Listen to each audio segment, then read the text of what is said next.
Imagine finding a wallet filled with thousands of dollars, enough to completely change your life, and no one is around to see. This is the story of Amara, a homeless orphan who chose honesty over desperation. What she received in return will leave you in awe. Stay with us as we uncover this remarkable story. And if you're new here, don't forget to subscribe and give this story a thumbs up.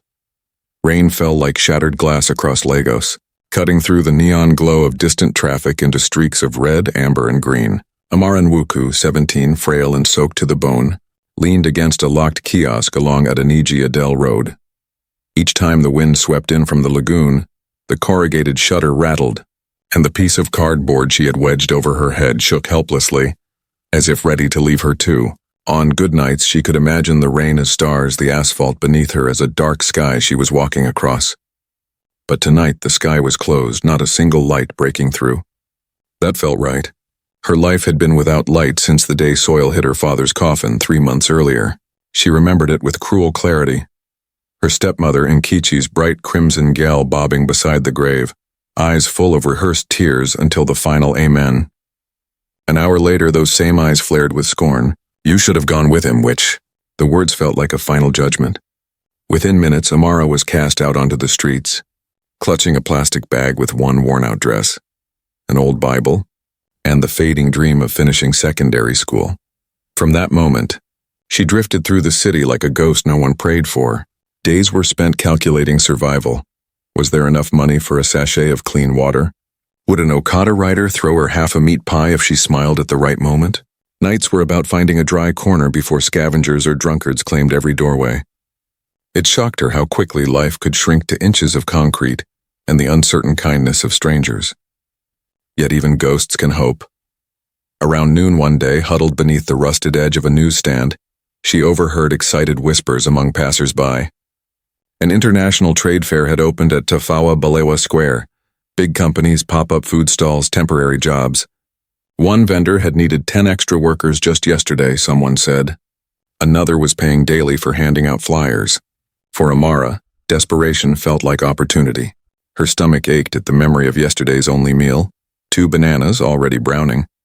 She set off barefoot and blistered, dodging Danfo spitting thick exhaust. By the time she reached the square, the place was alive with noise and color. Banners snapped in the air. Afrobeat clashed from rival speakers, and the smell of suya, chin-chin, and gasoline filled the space. For a moment, she forgot her hunger. Lagos could make anyone feel rich. But hope is fragile. The first stall holder, a heavy-set man selling imported phones, didn't let her finish her request. "Look at your dress, my dear. My customers will think I hire beggars." At a food truck, she offered to wash dishes. The chef pointed at the laminated rules posted above him. Hygiene permit required, no exceptions. And so it went, 12, 15, 18 stalls. Each rejection chipped away at her optimism. By the time the floodlights came on, casting harsh white across the dusk, Amara drifted toward the exit, whispering to herself, "Tomorrow. Maybe tomorrow." She was weaving between stacks of empty crates when her left sandal struck something soft yet solid. A black leather wallet lay face down on the damp concrete. Instinctively, she picked it up. Years on the street had trained her eyes to notice every detail of value. A missing ring, a stray note, even a reusable bag. The wallet felt expensive, smooth, and heavy in her hands. She opened it. Inside were 30 crisp $100 bills, clean as fresh hotel sheets she could never afford. Her breath caught. For a moment, her mind painted only images.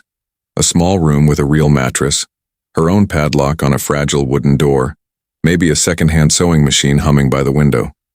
A fresh start, just like that. Her pulse pounded so loudly she barely noticed the laminated photo ID hidden behind the cash until it slipped to the ground. She picked it up. The face of a man in his mid-40s stared back, stern but charismatic, salt and pepper temples, eyes full of authority. The caption read, "Mr. Ao Chukui Okororo, Chairman and CEO, Okoro Global Holdings." Below, an address in Ikoyi gleamed in gold letters alongside a private phone number. A storm of thoughts filled her weary head. $3,000 at the parallel market rate? That meant about 4.4 million Nigerian naira, enough to rent a modest apartment for 2 years, pay apprenticeship fees to properly learn tailoring, and even stock a small boutique with fabric. Why not keep it? On these streets, survival often depended on scraps the wealthy never missed. Hadn't life already taken more from her than a missing wallet could from its owner? But another thought surfaced, soft yet firm, echoing her late mother's voice on long mosquito net evenings. My daughter, wealth built on theft will never stand strong. The memory was so vivid she could almost feel her mother's thumb brush her cheek. That memory steadied her, but conviction alone couldn't fill her stomach. She hid the wallet beneath the thin lining of her dress, clutching it as if it might sink into her heart, and walked away with her head lowered. Soon, the bright carnival lights faded and the real Lagos returned, rust and grit reclaiming the streets. She found shelter near Itamota Bridge, beside a plywood fence enclosing an abandoned construction site. Steel rods jutted into the sky like pleading fingers. There she crouched, arms wrapped tightly around her knees. Rain returned, heavy and unyielding, water dripping through a gap and soaking her hair. Every argument for keeping the money circled in her mind. With it, her stepmother's torment would end. She could buy peace. She could buy dignity. But honesty sat with her like a fragile girl in torn sandals, whispering one truth: you are still your mother's child. Amara wrestled with two voices, the temptation of instant relief and the unyielding call of integrity. Sleep came in fragments, broken by shivers and dreams of oceans made of banknotes, until a final clap of thunder pulled her into morning's gray light. By dawn, her decision was made. She would return the wallet no matter the cost. The problem was clear. No fare, no phone credit, no friend in Ikoyi. 30 kilometers of city stretched between her and the address on the card. Her feet were blistered, her heart already weary. Rising in the smoky dawn, Amara whispered to the silent sky, "Let my legs be enough." She stepped onto the flooded street, the wallet bound to her chest like a promise written in leather. The morning sun climbed reluctantly, as though hesitant to bless another day of struggle. Lagos was alive already, horns blaring, sellers shouting, danfos screeching across wet roads. Amara stood at the edge of Balogan Market, hunger twisting her stomach, arms wrapped across her chest as if to keep herself together. Beneath her worn dress, the billionaire's wallet pressed against her skin. Heavy, not for the cash, but for the battle it carried inside her. The market buzzed like a hive. Traders filled both sides of the road, selling fabric, cheap electronics, pepper sachets, and fake designer shoes.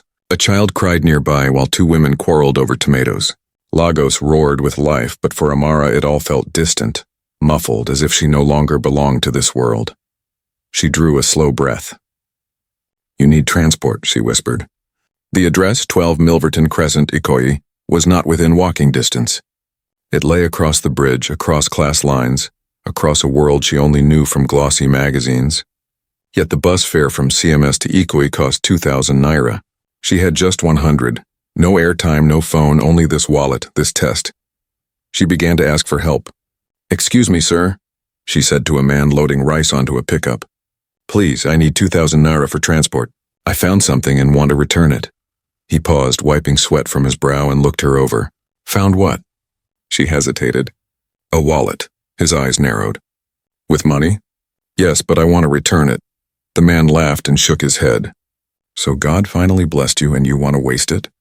Better use it and escape poverty. No one will help you again like this." He lifted a sack and walked away.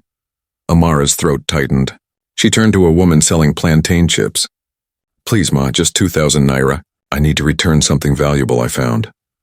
The woman eyed her with suspicion. "Return to who?" "A man in Ikoyi. I found his wallet."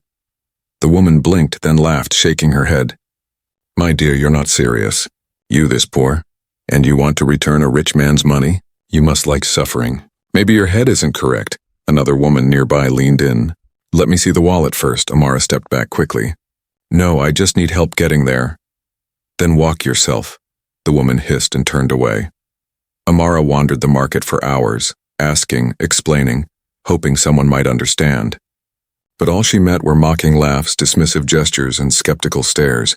By noon, her hope had drained. She slumped beside a gutter, exhausted and frustrated.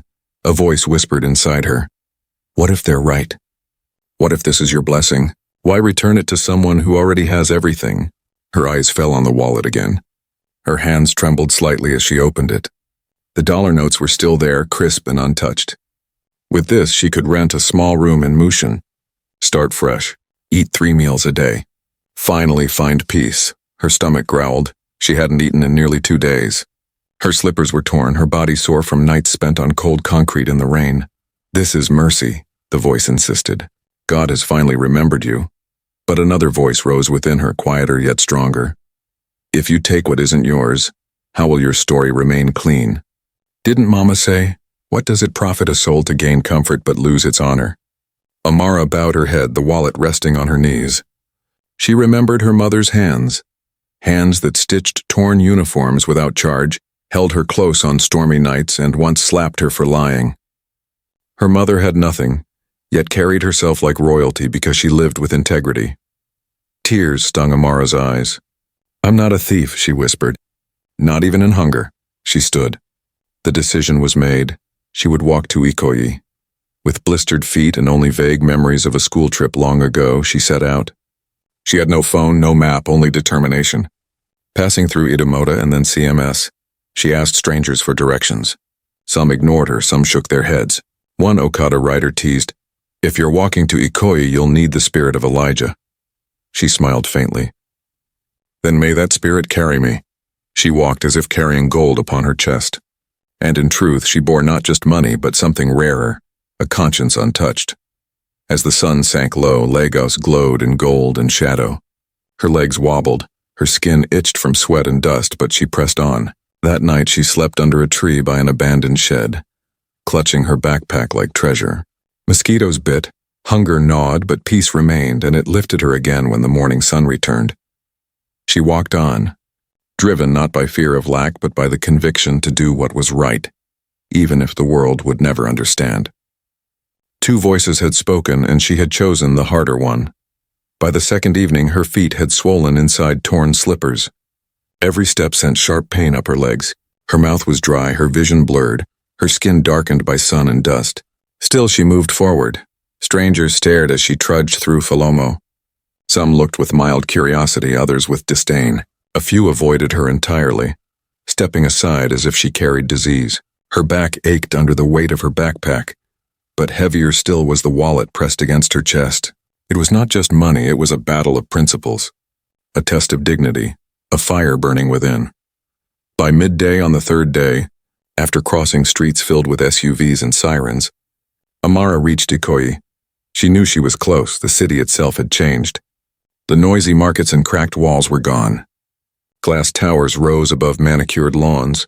Palm trees swayed behind guarded gates. The air itself smelled expensive.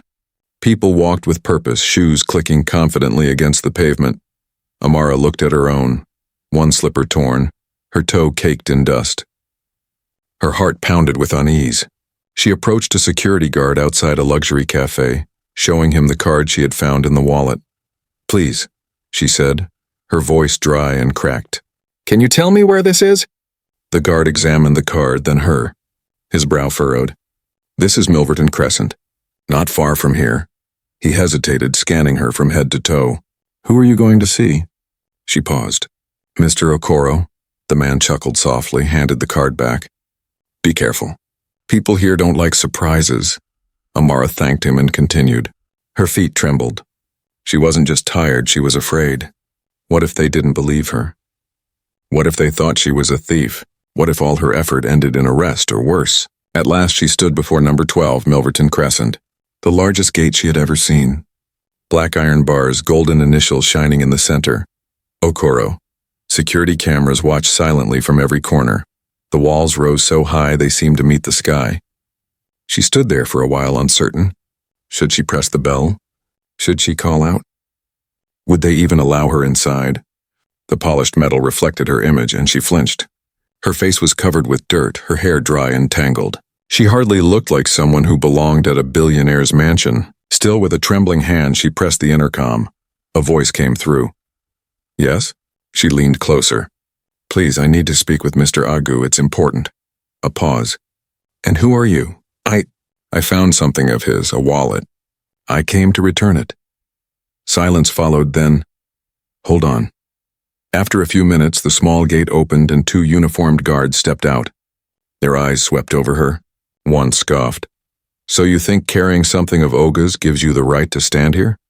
Her heart raced. Yes, please. I only want to return it. I found his wallet. The second guard laughed. So you see a wallet in the gutter and now you think it will take you to paradise? They both laughed, but Amara didn't.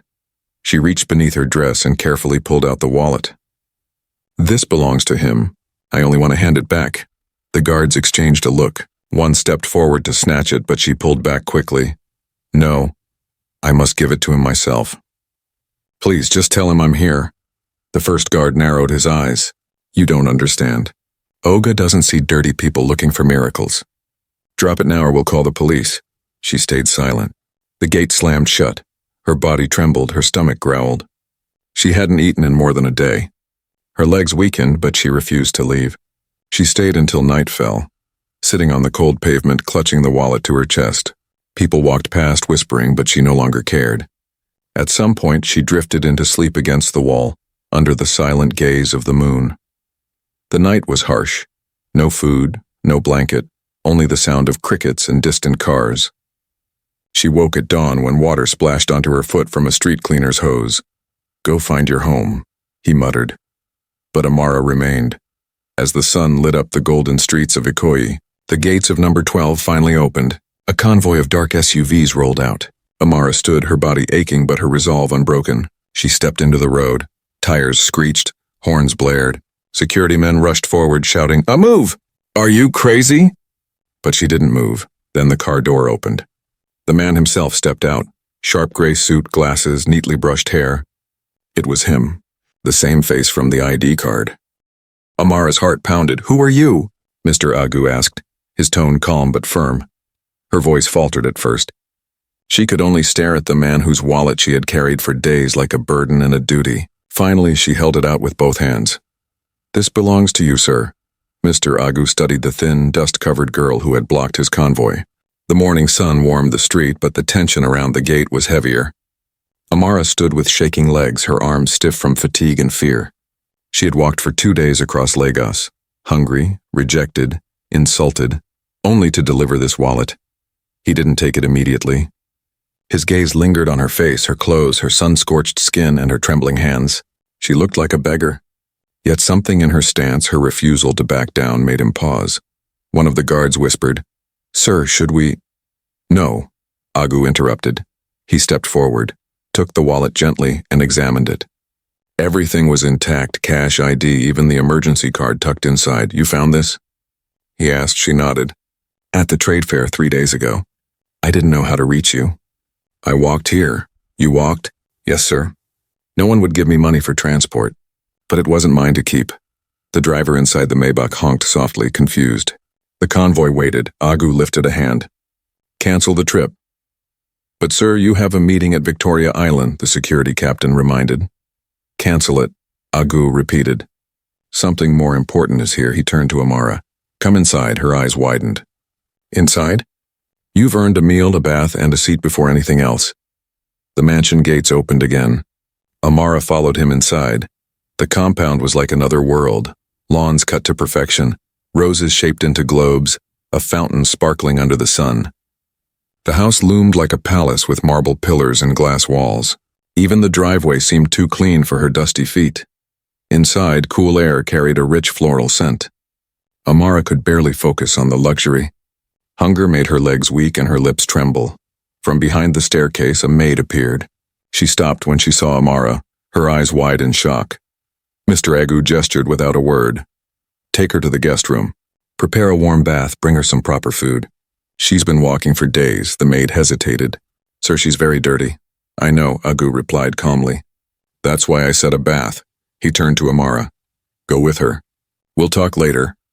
Amara followed the maid up the wide marble staircase, her body heavy and her mind spinning. For a moment she wondered if this was just a dream. Perhaps she had collapsed outside the gate and everything else was nothing but a vision brought on by hunger. But the warmth of the bathwater against her skin made her gasp. It was real. For the first time in years, she touched soap that foamed richly, washing away the layers of dirt that had clung to her for so long. The maid, whose name was Ajoma, brought her fresh clothes. Simple cotton, yet cleaner and finer than anything she had worn in months. Then came the food. steaming jollof rice, 2 pieces of grilled chicken, and a tall glass of chilled malt. Amara didn't cry. She simply stared at the meal, stunned. Before whispering a prayer her mother had once taught her, "Thank you, Lord, for daily bread and for those kind enough to give it." When she finished, she was guided into a lounge with deep chairs and large windows overlooking the lagoon. Mr. Agu was there, dressed in a navy suit, seated with a glass of water in hand. He studied her quietly, not with doubt but with interest. "What's your name?" he asked. "Amara Noatukwu." "And your parents?" "My father passed away 3 months ago. My mother died when I was 10. "You've lived on the street since your father's death?" She nodded. "My father's wife called me a witch. She threw me out. I had nowhere else to go." Agu's jaw tightened, though his tone stayed steady. "Even with all that pain, all that loss, you still brought this wallet back." Amara lowered her eyes. "I almost didn't. One part of me said to keep it. But another voice, my mother's voice, reminded me, we may be poor, but we are not thieves." The room fell silent. Finally, Agu spoke words she didn't expect. "I believe you." Her head lifted sharply. "You do?" "Yes, and I admire you, Amara." She blinked, confused. "But I'm nobody, sir." He gave a faint smile. "Perhaps in the world's eyes. But some nobodies carry more light than all the somebodies combined." He stood. "Rest for now. Tomorrow we'll talk again." That night Amara slept in a real bed beneath clean sheets under a roof that didn't leak.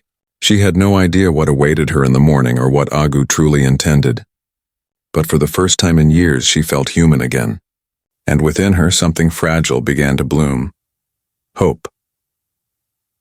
Morning sunlight streamed through the tall arched windows of the guest room, warming the cream-colored duvet where she lay. For a moment she couldn't move, not from pain but from fear that waking would break the dream. Yet it was real. She had slept peacefully, without the noise of bus drivers shouting, without mosquitoes or the stench of gutters. Just quiet, just comfort. Her body still ached, her feet swollen, her shoulders sore. But her spirit was lighter. She rose slowly and walked to the mirror. The girl staring back was not the one who had begged on pavements. Her skin was clean, her hair neatly braided by the maid, and the lavender dress she now wore fit her well. For the first time she looked dignified. A gentle knock interrupted her thoughts. "Come in," she said. Ijoma entered carrying a breakfast tray.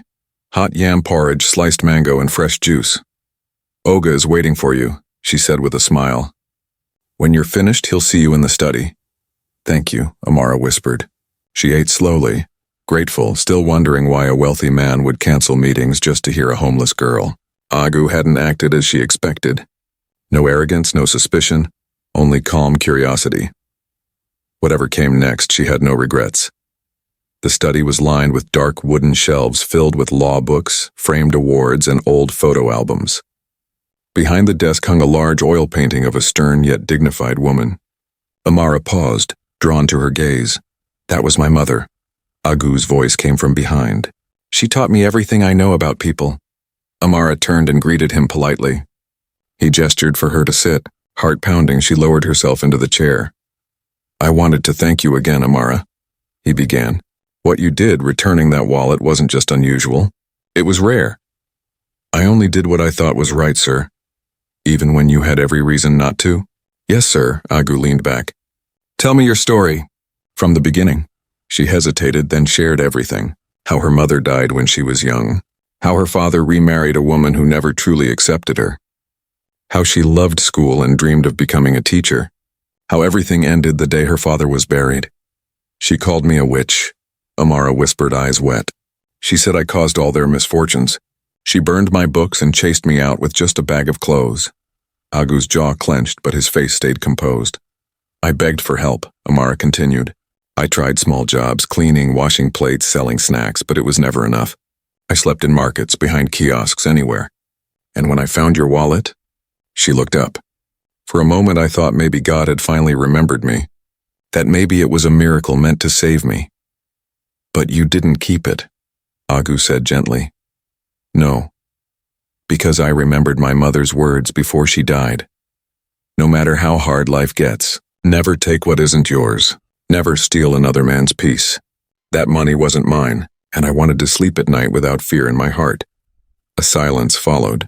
Agu looked at her differently now, not as a beggar, but as someone rare, someone pure. He rose and walked to the window.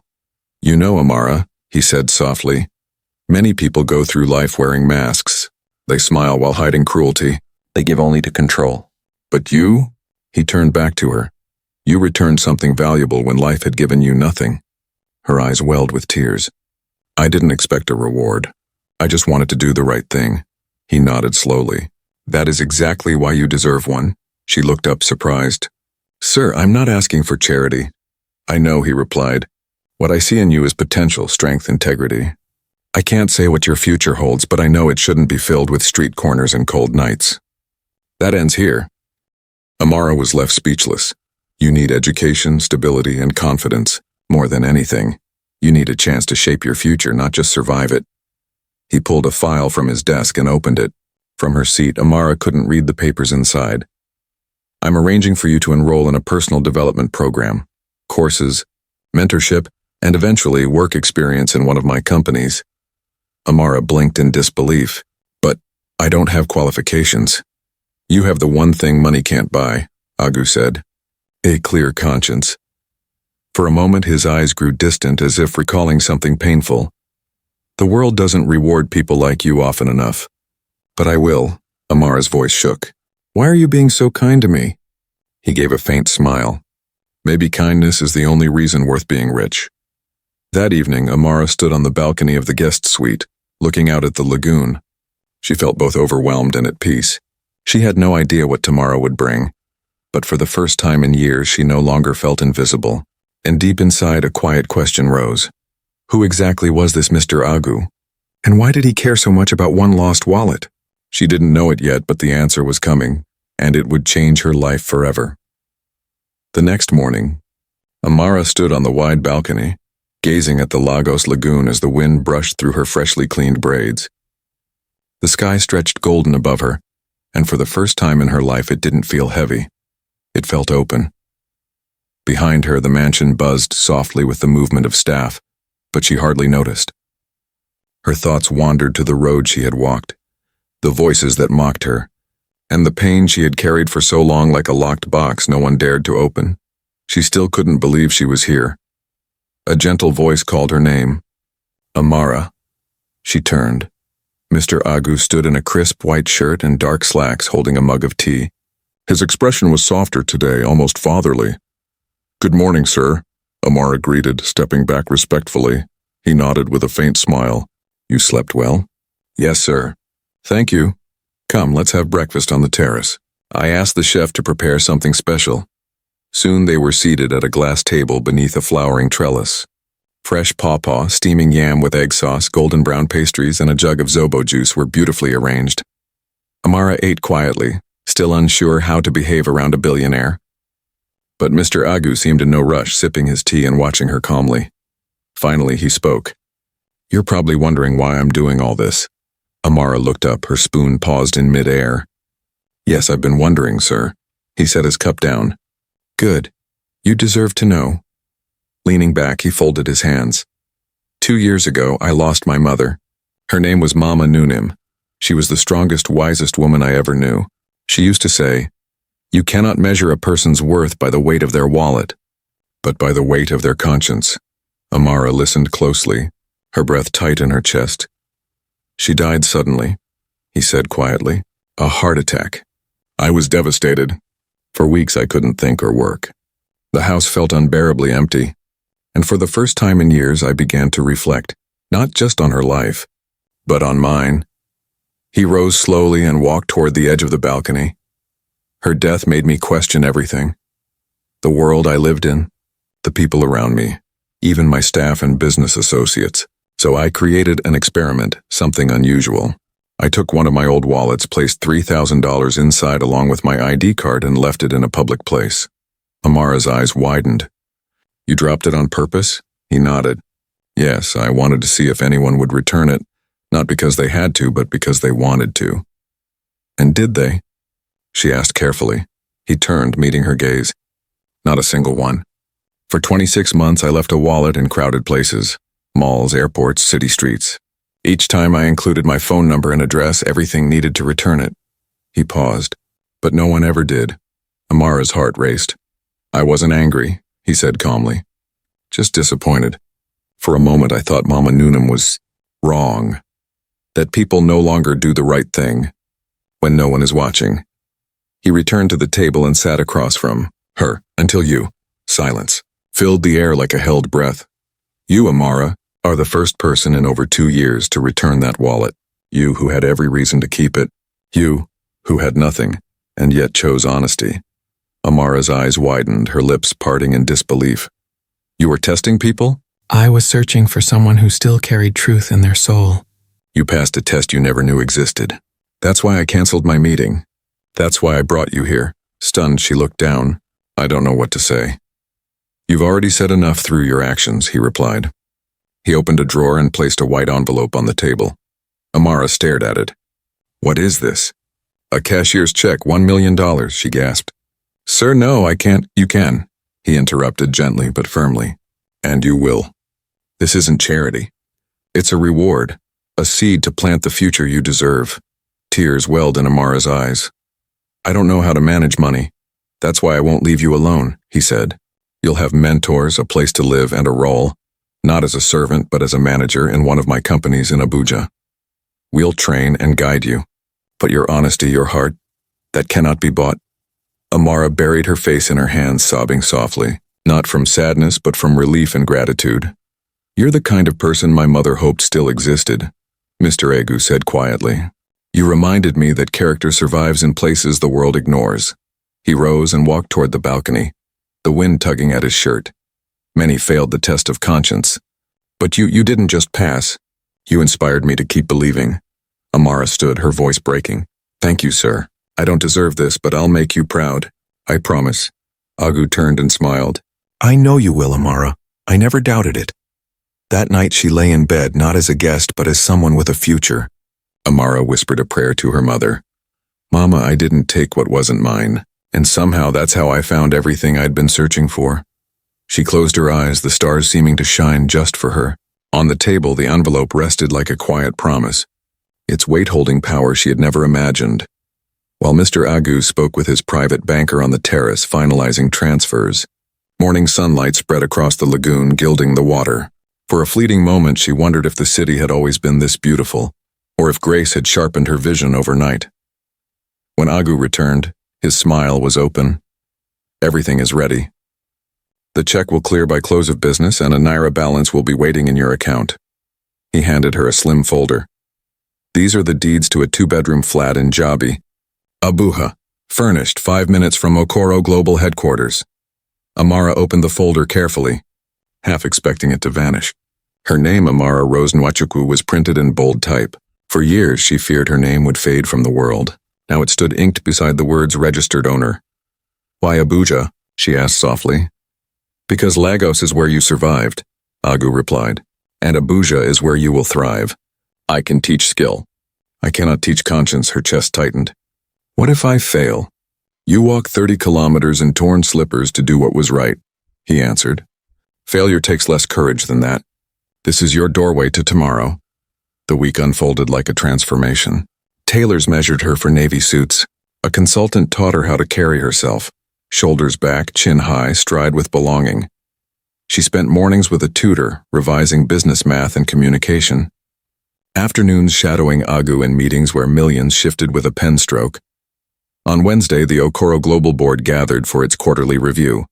Executives entered the glass-walled conference room, curious and skeptical, as Agu walked in with Amara at his side. Ladies and gentlemen, he said, meet Miss Nwachukwu, incoming Community Development Manager for Abuja. She will lead our affordable housing initiative. A murmur spread across the table. One director, a gray-bearded economist, spoke. With respect, sir, isn't this sudden? Agu's reply was calm but firm. Sudden integrity is still integrity. She has my full authority. Amara lifted her chin, recalling her lessons. Fear bends the neck. Purpose lifts it, she spoke clearly. Affordable housing isn't charity. It's an investment in stability. A city cannot rise tall on foundations of cardboard. The room fell silent, not because every mind was convinced, but because every ear was captured. Agu's eyes glimmered as if saying, Mama, you were right. Conscience still walks these streets, sometimes barefoot. 2 weeks later, Amara unlocked the door to her Abuja flat. The scent of new paint and cedar shelves greeted her. The windows framed Aso Rock's silhouette. The refrigerator hummed, full of food she hadn't bought. She laughed, a sudden bright sound, then burst into tears.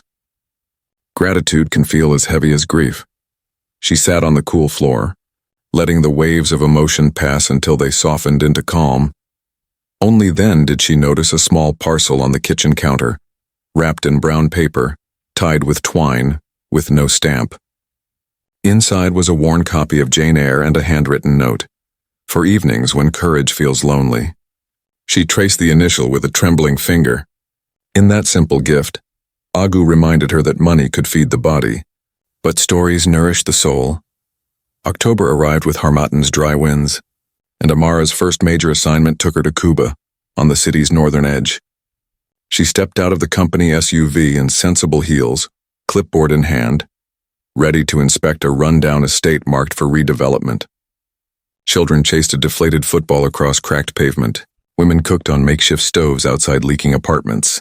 The sight mirrored the street she had once escaped, but now she returned not as a victim, but as a problem solver.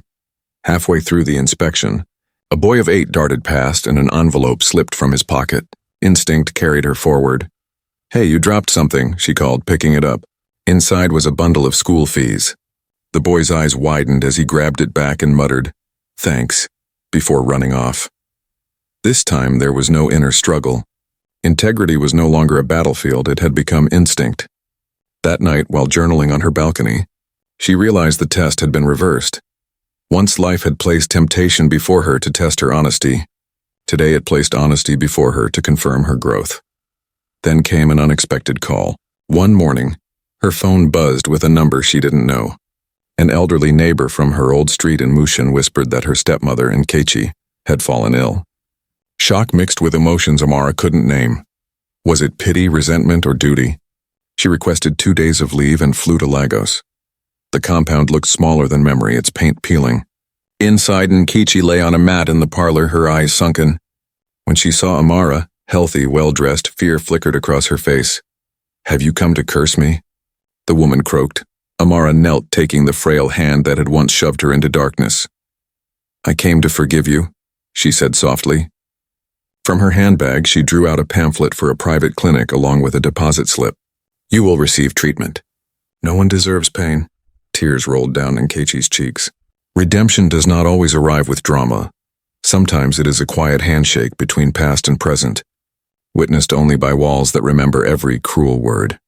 6 months later, Amara stood before rows of pastel-colored townhouses, the first phase of Rose Gardens, a project she had named in honor of her late mother. Families queued for keys while reporters pushed for better shots. The Minister of Housing spoke about public-private partnership, but the crowd was waiting for the young manager whose story had gone viral. A Cinderella tale retold across blogs and breakfast shows in Nigeria, Amara stepped to the podium. The December sun blazed, cameras flashed, and she spoke without notes. "I once slept on cardboard beside Idemota Bridge," she began. Gasps rippled through the audience. It was one thing to read a headline, another to hear her truth. "A stranger's kindness lifted me. Today these homes prove that kindness is an investment that grows with interest." She raised the ceremonial scissors, cut the ribbon, and doors swung open behind her. Children cheered as they ran down freshly painted corridors smelling of hope, not mildew. Their laughter rose like a choir. Amara caught Agu's eye in the front row. He gave a single nod, and in it she read a blessing. Test passed, purpose embraced. That evening, Agu hosted a small rooftop celebration overlooking the Abuja skyline.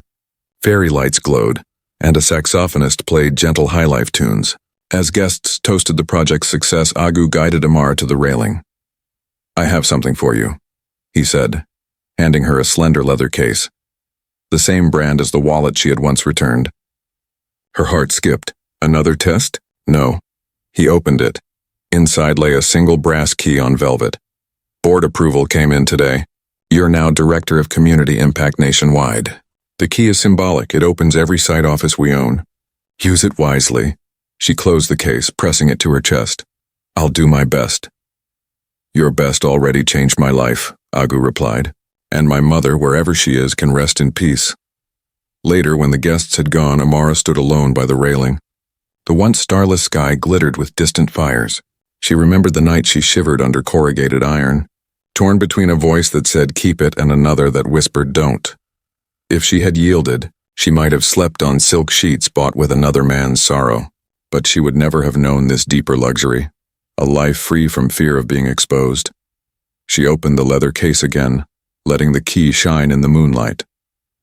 In its gleam, she saw a map of possibilities: scholarships for market children, mobile clinics for forgotten villages, mentorship programs for girls branded as witches for their brightness. Pocketing the key, she tilted her face toward the heavens. The breeze carried jasmine and city dust.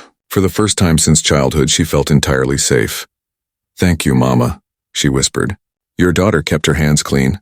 The lagoon and cardboard bed were far behind her. But one truth remained unchanged. Wealth is not measured in money returned or dollars earned, but in the unshakable light of an honest conscience. And beneath the infinite sky, Amara Rose Nwoko, once a homeless orphan, now a builder of homes, smiled into a future she had reclaimed. Moral of the story: integrity opens doors that money cannot. Amara's honesty, courage, and compassion prove that character outweighs circumstance. True wealth lies in uplifting others, forgiving freely, and doing right even when it is difficult. Hope, guided by conscience, leads to lasting reward. Goodness, though overlooked, is never ignored forever. We hope you enjoyed this story. Please share your thoughts in the comments. We'd love to hear from you. And don't forget, another powerful story is coming soon. Subscribe and turn on the notification bell so you'll be the first to watch. If you enjoyed this one, kindly like and share with family and friends. Thank you for watching, and God bless you.